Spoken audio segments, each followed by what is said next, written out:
ಆತ ಹೇಳಿಕೊಳ್ಳೋಕೆ ಅರ್ಚಕ, ಆದ್ರೆ ಮಾಡ್ತಿದ್ದು ಮಾತ್ರ ಐನಾತಿ ಕೆಲಸ. ಉಡುಪಿ ಶಿವಮೊಗ್ಗದ ಪ್ರತಿಷ್ಠಿತ ದೇವಾಲಯಗಳಲ್ಲಿ ಪೂಜೆ ಮಾಡ್ತಿದ್ದ ಈತ ರಾತ್ರಿ ಆದ್ರೆ ಸಾಕು ಅಲ್ಲಿದ್ದ ದೇವರ ಸಾಮಗ್ರಿಗಳನ್ನ ಕಳ್ಳತನ ಮಾಡ್ತಿದ್ದ.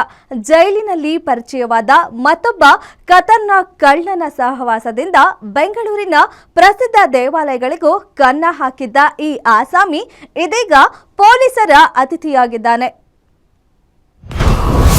ಹರಿ ಓಂ ಸ್ವಾಹ ಅಂದು ಚಿನ್ನವನ್ನೇ ಮಾಯ ಮಾಡಿದ, ಕಾಪಾಡು ದೇವರೇ ಎಂದು ದೇವರನ್ನೇ ಕದ್ದೊಯ್ದ.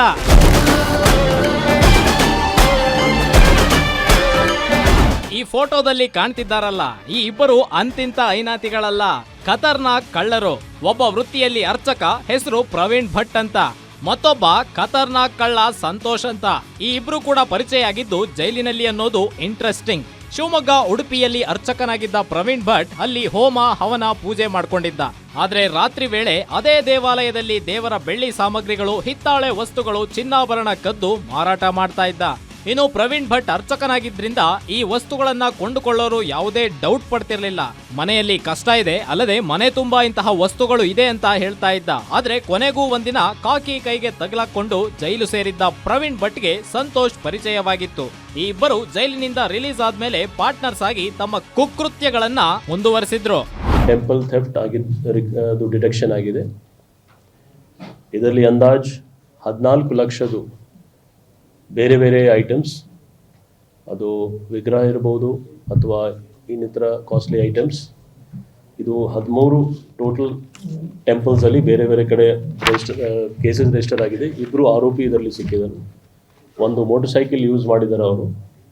ಆ ಪರ್ಟಿಕ್ಯುಲರ್ ಮೋಟರ್ ಸೈಕಲ್ ಕೂಡ ಥೆಫ್ಟ್ ಮೋಟರ್ ಸೈಕಲ್ ಇದೆ.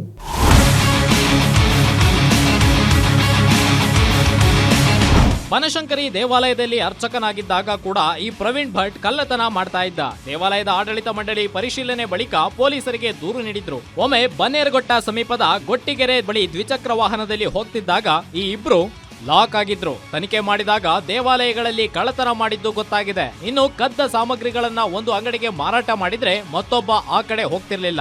ಪಕ್ಕಾ ಪ್ಲಾನ್ ಮಾಡಿಯೇ ಸ್ಕೆಚ್ ಹಾಕ್ತಿದ್ರು ಈ ಖತರ್ನಾಕ್ಗಳು. ಹೀಗೆ ಬಂಧಿತರಿಂದ 14 ಲಕ್ಷ ಮೌಲ್ಯದ ಸಾಮಗ್ರಿಗಳನ್ನ ಪೊಲೀಸರು ವಶಕ್ಕೆ ಪಡೆದುಕೊಂಡಿದ್ದಾರೆ.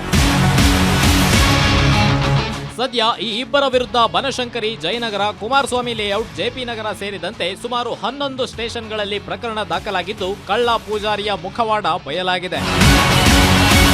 Ajay Gowda, crime bureau, guarantee news.